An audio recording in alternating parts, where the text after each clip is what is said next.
شہر و رمضان کے بارے میں بھی کئی آراء ہیں. امام راضی نے مختلف آراء بیان کی ہیں. ایک تو یہ کہ رمضاء سے بنا ہے. رمضاء کہتے تھے بڑی تیز لو جب چلتی تھی گرم، تو گویا کہ جس طریقے سے کہ وہ انسان کی جو بھی گرم لو چلتی ہے تو بیکٹیریا اور یہ وہ ان سب کو ختم ہلاک کر دیتی ہے. مچھر بھی مر جاتے ہیں جب لو چلتی ہے، ورنہ اس کے بعد مچھر جو ہے وہ بھی انسان کو تنگ کرتے ہیں. اسی طرح یہ روزہ بھی اندر کی کثافتوں کو صاف کرنے کا ذریعہ بن جاتا ہے. بس رمضان کی سب سے بڑی تیاری کیا ہے کہ اپنے دلوں کو صاف کر لو پہلے سے.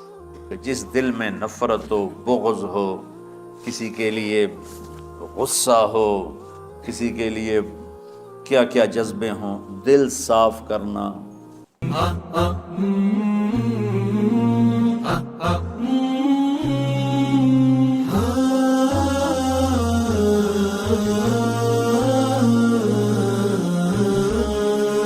بیسٹ یہ ہے کہ تراویح کے بعد سو جائیں، پھر اٹھیں، دین پرے تہجد اینڈ دین ڈو سحور. تو یہ ہمیں کرنا ہے کہ دعائیں بہت مانگنی ہیں، اور ہمیں ایک اور کام کرنا ہے جو کہ میں نے شروع کیا تھا، جو کہ ہوا الحمدللہ، لرننگ قرآن وتھ ٹرانسلیشن. یہ چیز ایک اسپیکٹ ہے جو کہ کافی لوگ جو ہے نہیں کر پاتے ہیں، کیونکہ ان کو ایک عادت نہیں بن پاتی نا، ٹائم نہیں بن پاتا. تو اس بار کیا کریں، ایٹ لیسٹ 3 صفحے قرآن کے، زیادہ 2 صفحے قرآن کے آپ نکالیں، روز ان کو پڑھیں، ٹرانسلیشن کے ساتھ سمجھیں، پھر تفسیر اس کی سمجھیں. پہلے ٹرانسلیشن کے ساتھ پڑھیں، پھر تفسیر سمجھیں. اگر ہو سکے تو ہم لوگ ٹرانسلیشن بھی یاد کر لیں تاکہ آپ کے لیے بینیفیشل ہو. تو یہ ایسے کرتے کرتے کچھ پورشن آف دا قرآن آپ کا انڈرسٹینڈ ہو جائے گا. اس سال میرا بھی یہی ایم ہے کہ میں کم سے کم بھی کچھ چھوٹی سورات کی تفسیر کمپلیٹ کر لوں تاکہ میرا بھی بہت بڑا فائدہ ہو جائے. ٹو ڈو لسٹ میں 5 تھنگس آر امپورٹنٹ. سب سے پہلے کہ افطار ہیلدی کرنی ہے تاکہ آپ لوگ جو ہیں وہ تراویح کے لیے ریڈی ہو جائیں اینڈ ریڈی فار مغرب. سیکنڈ، اپنی فرض نماز کے ساتھ سنت نمازوں کو پکا کر لیں تاکہ آگے آپ سنت نمازی بھی عطا کریں فرض کے ساتھ.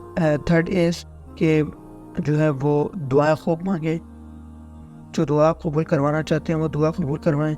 ٹھیک ہے، بہت دعائیں مانگیں، اور دعا مانگنے کی اپنے پاس ایک عادت ڈالنے کے بس دعائیں مانگنی ہے آپ نے. فورتھ یہ ہے کہ جو گناہ آپ نے پہلے کیے ہیں، جو حرام میں گناہ ہیں، ان کو چھوڑنے کی کوشش کریں اس رمضان میں. اور کوشش یہ کریں گے عید کے بعد، عید سے لے کے آگے وہ کبھی گناہ نہیں کریں گے. لائک آئی ڈیڈ کہ میں نے میوزک ابھی تک نہیں سنا ہے، کبھی غلطی سے کان میں چلا گیا تو چلا گیا ہو. اس کے بعد میں نے یہ کوشش کی رمضان میں کہ میں نے گانے نہیں سنا، الحمدللہ اب تک نہیں سنا. And last but not the least, last is کہ قرآن کو اپنی تفسیر کے ساتھ کوشش کریں یا قرآن کو سمجھیں. بیکاز میں نے ایک عالم سے سنا تھا، مفتی تقی عثمانی سے، انہوں نے بتایا کہ دین پڑھنا سب کا کام ہے، اور یہ دین کی ٹیچنگ کیسے اسٹارٹ ہوتی ہے.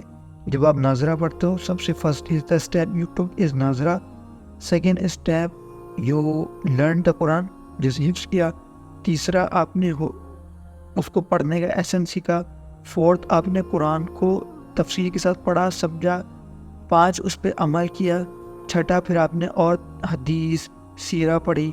پھر 7واں آپ نے اور ڈیٹیل گئے دین کے اندر. تو ایسے دین کی بڑائی شروع ہوتی ہے. It's like stairs.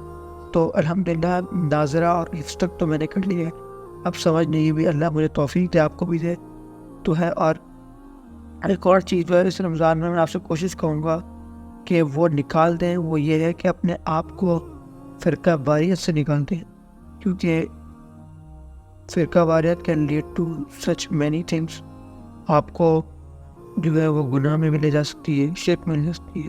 My dear brothers and sisters, یہ بات بہت ہی اہم ہے کہ جب آپ صلی اللہ علیہ وسلم نے یہ بات فرما دی کہ تمام فرقے جہنم میں ہوں گے، اس کا مطلب یہ نہیں ہے کہ وہ ہمیشہ ہمیشہ کے لیے ہوں گے. ان میں سے کچھ یقیناً ایسے ہوں گے جو اپنے شرک کی بنا پر جہنم سے باہر نہیں آئیں گے، لیکن بے شمار ایسے ہیں جنہوں نے دین سے ڈیویٹ کیا.